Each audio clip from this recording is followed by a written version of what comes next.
Hello students, welcome to बिंदु Dadwal chemistry lessons. आज हम करेंगे some important questions from alcohol, phenols and ethers, जिनके आपके एचपी बोर्ड के एग्ज़ाम में, क्लास 12 के एग्ज़ाम में आने की संभावना है।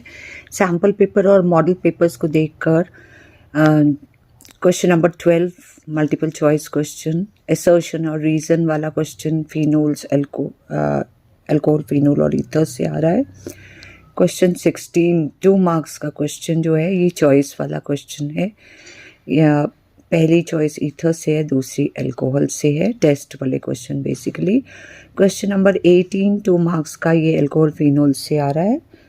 और क्वेश्चन नंबर 20 ये फिनोल से आ रहा है। क्वेश्चन नंबर 23 जो है 3 मार्क्स का क्वेश्चन, ये भी अल्कोहल फिनोल से आ रहा है। तो इन क्वेश्चंस को अटेम्प्ट करने के लिए जो इम्पॉर्टेंट रिएक्शंस आपने लर्न करने हैं, नेम रिएक्शंस, वो देख लीजिए। पहला है रीमर टाइमैन रिएक्शन। तो यहाँ से हम क्वेश्चन पढ़ते जाते हैं और यहाँ बुक से इसको सॉल्व करते जाते हैं। तो Reimer Tiemann reaction, when phenol is refluxed with chloroform in the presence of aqueous caustic alkali at 340 Kelvin, an aldehydic group gets introduced in the ortho position to the phenolic group, and ortho hydroxy benzaldehyde is formed. It is also called salicylaldehyde. तो reaction कैसे होगा? Phenol plus CHCl3, तो इसके ortho position का H chloroform CHCl3 के एक Cl को लेके HCl बना के निकल जाएगा और CHCl2 यहाँ अटैच हो जाएगा। ये जो HCl है ये NaOH के साथ रिएक्ट करके NaCl और वाटर बनाएगा। अब ये जो, क्योंकि NaOH प्रेजेंट है सोल्यूशन में, तो ये दो Cl जो हैं NaOH से रिएक्ट करते हैं और दोनों Cl की जगह दो OH लग जाते हैं। अब ये जो कंपाउंड है, एक कार्बन को दो OH अनस्टेबल होता है, तो इसमें से वाटर निकल जाता है और ये एल्डिहाइड ग्रुप अटैच हो जाता है। जब यहाँ हमने इसको क्लोरोफॉर्म और NaOH के साथ रिएक्ट किया था तो OH ग्रुप जो है वो भी ONA में कन्वर्ट हो गया था। तो इवेंचुअली CHO यहाँ आ गया है। यहाँ पे वापस H लाने के लिए इसको डाइल्यूट HCl से रिएक्ट किया जाता है, तो ये हमारा सैलिसिलैल्डिहाइड बन जाता है। This reaction is called Reimer Tiemann reaction. Next reaction is Friedel Crafts alkylation. So जब भी हम किसी बेंजीन कंपाउंड को एल्काइल हेलाइड के साथ in the presence of anhydrous aluminium chloride react करते हैं, तब एल्काइल ग्रुप यहाँ ऑर्थो पोजीशन पे अटैच हो जाता है या पैरा पोजीशन पे, और इस रिएक्शन को फ्रीडल-क्राफ्ट एल्काइलेशन रिएक्शन कहा जाता है। Friedel-Crafts reaction, alkylation of anisole. Anisole reacts with methyl chloride in presence of AlCl3, which acts as a Lewis acid or as a catalyst, introducing alkyl group at ortho and para position. Third question, Friedel-Crafts acylation of anisole. So ये हमारा anisole है C6H5OCH3। इसको जब हम acyl halide CH3COCl के साथ aluminium chloride की presence में रिएक्ट कराते हैं, तो अगेन ऑर्थो और पैरा पोजीशन पे एसिटाइल ग्रुप अटैच हो जाता है। इस रिएक्शन को फ्रीडल-क्राफ्ट एसाइलेशन रिएक्शन कहा जाता है। Next question is nitration of anisole. तो नाइट्रेशन कराने के लिए एनिसोल को नाइट्रिक एसिड और सल्फ्यूरिक एसिड के साथ रिएक्ट करेंगे, ऑर्थो और पैरा पोजीशन पे नाइट्रो ग्रुप अटैच हो जाएगा। Next reaction is Williamson's synthesis. So this reaction is used to prepare asymmetrical or symmetrical ethers by treating alkyl halide with either sodium alkoxide or sodium phenoxide, and respective sodium alkyl dialkyl ether or phenyl alkyl ether is formed. For example, methyl bromide plus C2H5ONa, ये Na और ये Br NaBr बन जाएगा और ये CH3O C2H5 ether बन जाएगा, methoxy ethane. Then next reaction is Kolb's reaction. So when phenol is treated with carbon dioxide at 400 Kelvin, under pressure salicylic acid is obtained as a product. क्या है ये? हमारा सोडियम फिनॉक्साइड है, carbon dioxide से 400 kelvin और under pressure react करते हैं तो COO ग्रुप यहाँ इंट्रोड्यूस हो जाता है, ये बन जाता है C6H5OCOONa. ये अपने आप को रीअरेंज कर लेता है, COONa इधर आ जाएगा और यहाँ का H जो है ऑर्थो पोजीशन का वो इधर आ जाएगा. So we get sodium salicylate. Hydrolysis करने पर ये जो Na है इसकी जगह भी H लग जाता है और सैलिसिलिक एसिड बनता है. तो ये जो रिएक्शन है ये 400 केल्विन टेम्परेचर पे करते हैं तो ऑर्थो हाइड्रोक्सी सैलिसिलिक एसिड बनता है और हायर टेम्परेचर पे करेंगे तो पैरा प्रोडक्ट बनेगा. Next reaction is coupling reaction. तो अगर बेंजीन डाइजोनियम क्लोराइड को हम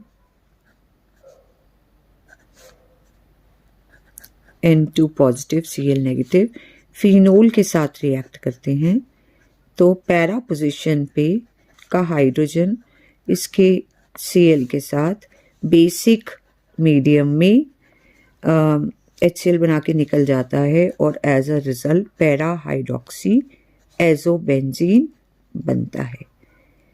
पैरा हाइड्रोक्सी एजोबेंजीन बनता है and this is an orange dye along with HCl. This reaction is called coupling reaction. कुछ reactions ये भी हैं. Phenol plus zinc dust will form benzene plus zinc oxide. Phenol plus benzene disonium chloride will form ये diazobenzene. Then phenol plus carbon dioxide in the presence of NaOH 400 Kelvin and 4 to 7 atmosphere pressure will form salicylic acid. ये जो Kolbe's reaction अभी हमने किया है. तो Kolbe's reaction का direct question पूछा जा सकता है या इस तरह से लैंग्वेज चेंज करके पूछा जा सकता है. आप ये रिएक्शंस अच्छे से लर्न कर लीजिए.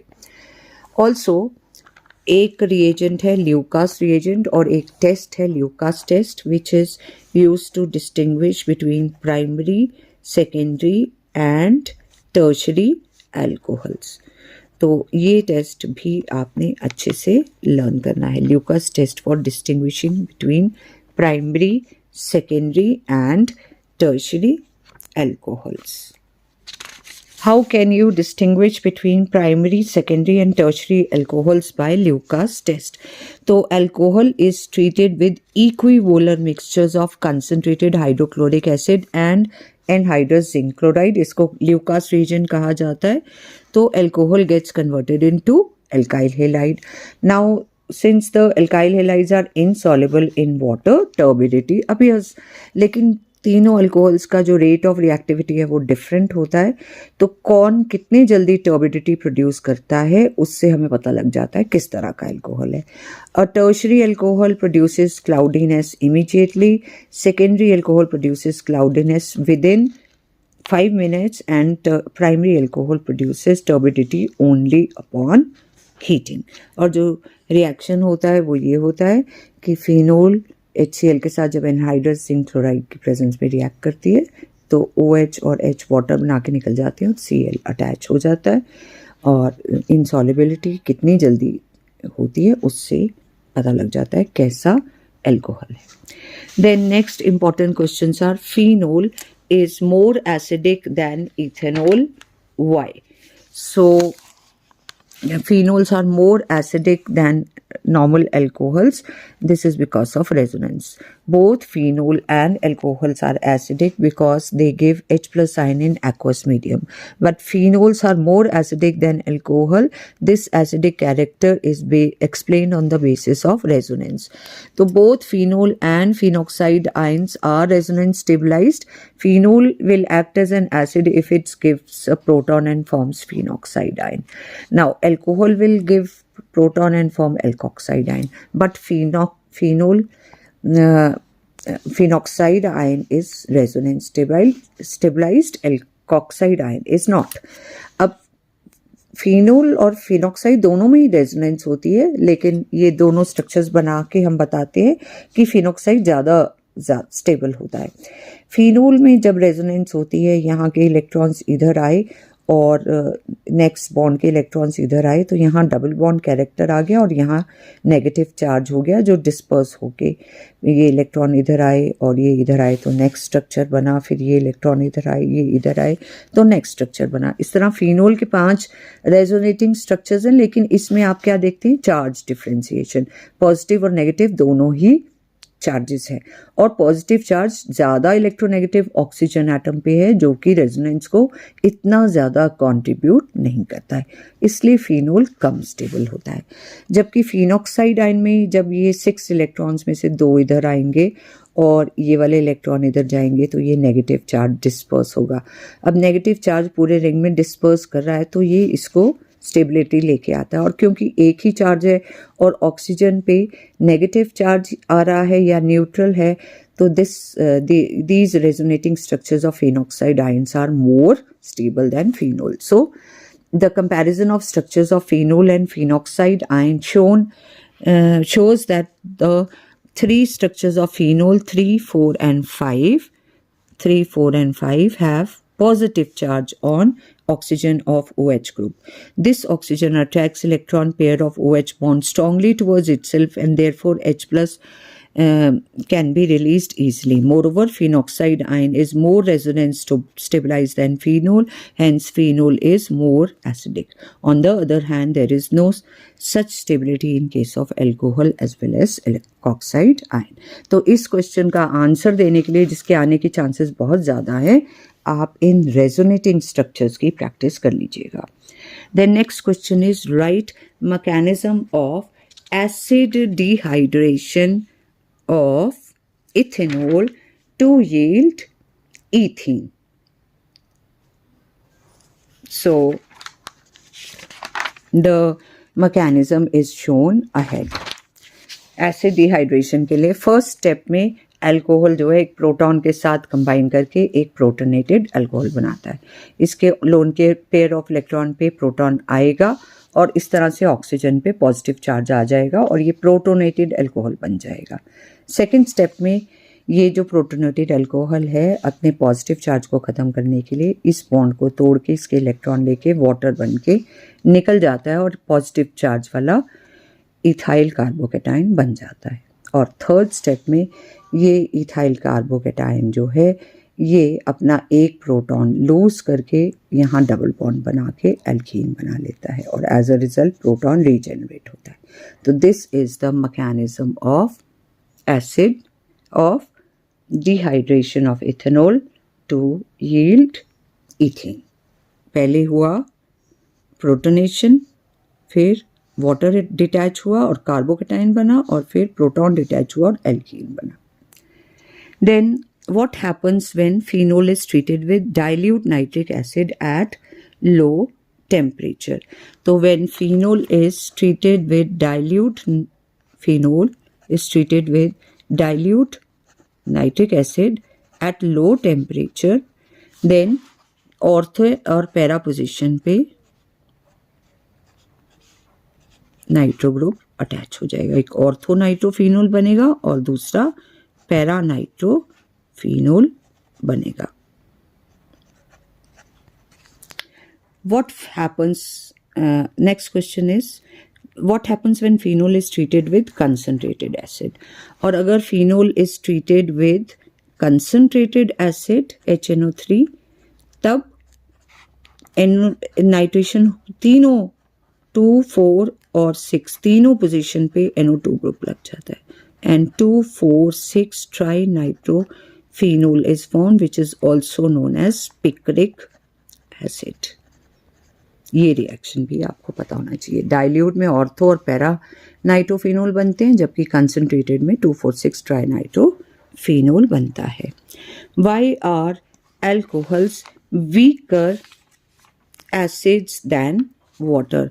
तो ये है हमारा एल्कोहल और ये है हमारा वाटर। अब to act as an acid, ये ऑक्सीजन इलेक्ट्रॉन अपनी तरफ खींचेगा और प्रोटॉन को रिमूव करेगा, तो एसिड की तरह एक्ट कर रहा है। अब अगर अल्कोहल और वाटर में कंपेयर किया जाए तो ऑक्सीजन की tendency to take electrons and give proton water में ज़्यादा है, क्योंकि अल्कोहल में ऑक्सीजन को जो इलेक्ट्रॉन यहाँ से लेने हैं, एल्काइल के प्लस आई इंडक्टिव इफेक्ट की वजह से वो टेंडेंसी डिक्रीज हो जाती है, क्योंकि this is electron releasing in nature. So alcohols are weaker acids than water.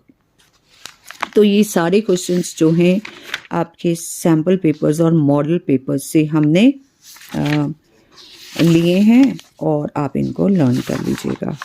एक क्वेश्चन जो है कि ये डिफरेंट reactivity क्यों होती है, why reactivity of all the 3 classes of alcohols with concentrated HCl and zinc chloride is different।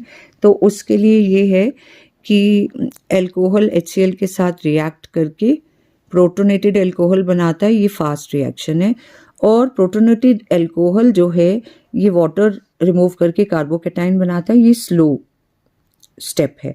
तो slow step decides the rate of the reaction. अब रेट डिटर्मिनिंग स्टेप जो है विच इज स्लो स्टेप, इसमें carbocation कितना stable है वो determine करेगा कि रेट कितना है, क्योंकि टर्शरी कार्बोकेटाइन सबसे ज़्यादा स्टेबल होता है, इसलिए उसकी जो रेट ऑफ रिएक्टिविटी है वो सबसे ज़्यादा होता है, उसके कम सेकेंडरी का और सबसे कम प्राइमरी कार्बोकेटाइन होता है। क्वेश्चन असर्शन और रीजन वाला आपके मॉडल पेपर और सैम्पल पेपर्स में है, इसको भी कर लेते हैं। Phenol undergoes Kolbe's reaction but ethanol does not, why? Phenol is more acidic than ethanol. तो answer is both assertion A and reason R are true and reason R is the correct explanation of assertion A। Sample paper 1 में question है, paranitrophenol is stronger acid than orthonitrophenol because intramolecular hydrogen bonding makes ortho isomer weaker than para isomer. Both assertion A and reason R are true and reason R is the correct explanation of assertion A. Then in sample paper 3, alcohol show intramolecular hydrogen bonding. Both the boiling point of alcohols are higher than that of hydrocarbons of comparable molecular masses. तो reason R is alcohol show intramolecular hydrogen bonding. तो इसमें assertion A is true but reason R is false, क्योंकि intramolecular नहीं intermolecular hydrogen bonding show करते हैं। Then sample paper 4 में assertion है methoxyethane reacts with HI to give ethanol and idomethane. Reaction of ether with HI follows SN2 mechanism. So both assertion A and reason R are true and reason R is the correct explanation of assertion A. Question: parachlorophenol is less acidic than phenol. Assertion A is false but reason R is true. So that's all in today's video. If you like the video, please do share and subscribe. Thank you. Have a nice day.